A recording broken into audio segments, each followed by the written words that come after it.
remember. You can just say it's pelting down, it's pouring down as well. So pouring down is also possible, pour down. But yeah, you can say it's pelting down. Okay, if something freezes up or freezes over, it becomes frozen. You can also say freeze up for when a person freezes. They freeze up. They don't move, usually because they're frightened. So we'd use this one for fear, freeze up. A bit like dry up in the middle of a speech from fear or nervousness. But freeze over would be the river or the lake. Now, if somebody breezes into work, it just means that they come in a really relaxed, confident manner. They breeze into work and they're just really laid back and relaxed and confident. The point about breeze in is that you walk into a room or office with confidence. That's the point. You're really confident. And it's a bit like when you breeze through an exam, which is the same as sail through an exam. If you breeze through an interview or breeze through an exam, it was really easy. You were just really confident and it was easy. You got all the questions right. Okay, we've said that clouds can blot out the sun. It can cloud over, the sun can go in. But in other weather, when it's very cold, in your car, the windows might fog up. They might mist up, they might steam up. And that's when you can write your name in the window if you're like doing that kind of thing. And I think all little kids do. And so car windows, but I mean not just cars, office windows as well can fog up, can steam up. The shower, when you've got the shower on, the windows all mist up, of course. If you freeze someone out of a deal, then that means that you've got some kind of negotiation or deal going on, but you don't want one person to be included, and you freeze that person out. So it means exclude someone from business, exclude someone from some kind of deal that you have. That's when you freeze someone out. So perhaps you're not happy with that person or you don't trust that person, so you freeze them out of the deal. Now, if somebody storms out of a meeting or storms into a meeting, it means they walk out or in a really bad mood. And by the way, we might say their face has clouded over, because a face can cloud over as well when you're in a bad mood, and their face clouded over and they stormed out the meeting. Okay? Now, people can well up. When people well up, or people's eyes well up, or when their eyes mist over, this actually means that your eyes fill with water, because they fill with tears, not water, but they fill with tears because you're about to cry. So it's when you're feeling very upset or emotional that your eyes well up or mist over, or maybe you're watching a really touching film and your eyes start to well up. Okay, if you freeze up, we've already done this one, you just stop moving because of fear.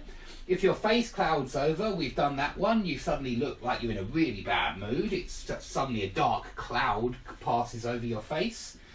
If the sun breaks through the clouds, then it comes out. So we've done something very similar there too. And clouds or fog or mist can also roll in the same way that people can roll up to a party, like turn up or show up to a party. But roll up I'd normally use if they drew up in a car. Okay, let's save these ones for 49. If a place is bursting with tourists, or crawling with tourists as well, I got this just from the TV show I was just watching. It's not actually in the book, but it came up in the TV show, and I thought that's great. That's just like bursting with. So if the city centre is crawling with tourists, it means it's bursting with tourists. There's loads of them. And please remember brimming with enthusiasm, with positive feelings.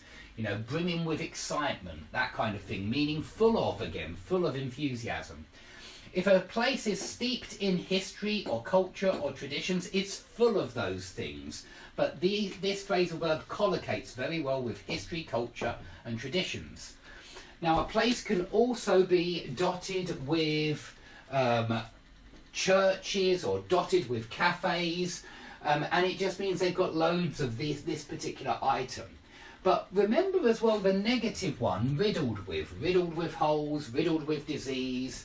You can use this with any negative thing. So you could certainly say something like the city is riddled with dingy bars and run-down restaurants, because then it's negative. And so you can certainly say the city is riddled with horrible rundown restaurants and derelict buildings, that kind of thing. If you blend in the crowd, that nobody notices that you are different from everybody else. You blend in, you look like everybody else. And if you don't blend in, then you stand out from the crowd. You stick out like a sore thumb. And this was just in the TV show I've just watched as well. Stick out like a sore thumb. The woman was talking to an FBI agent and she said, "You stick out like a sore thumb here," because he was wearing all of his suit and everybody else was in the bar wearing casual clothes. And so he did. He stuck out like a sore thumb. Now, if somebody encroaches on your personal space, that means they overstep the boundary. They overstep the limit of what you consider your personal space and they're too close to you.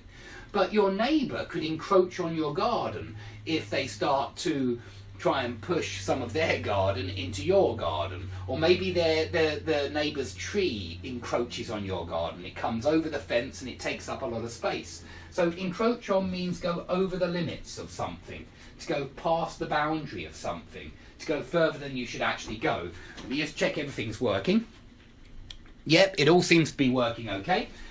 Okay, if a building is set back from the other buildings, that means that building is slightly further back than the other buildings. That's all it means, but setback can also mean a delay in progress, a hindrance, an obstacle, especially the noun a setback.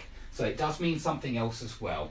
And you might say, what this is really, well, holding back your progress, I'd normally say, but a setback would be an obstacle as well. Okay, you can soak up the atmosphere, you can take in the atmosphere, meaning absorb. So that both these phrasal verbs really mean absorb, but we very often see it collocated with atmosphere. I was soaking up the atmosphere and having fun. But you can even soak up the sunshine, amazingly enough, meaning absorb the sunshine. You're taking, if you're sunbathing, you're soaking up the sunshine. Okay, run down always means derelict, dirty, old, damaged, not looked after.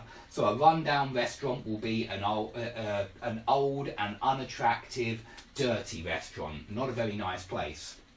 So if it's not a nice place, you really ought to do it up. You ought to decorate it. You ought to jazz up the colour scheme. And remember, even sex up for make something more sexy. It's kind of related to these two verbs. If something is offset against something else, normally it's offset against something else, it means it is compensated against something else.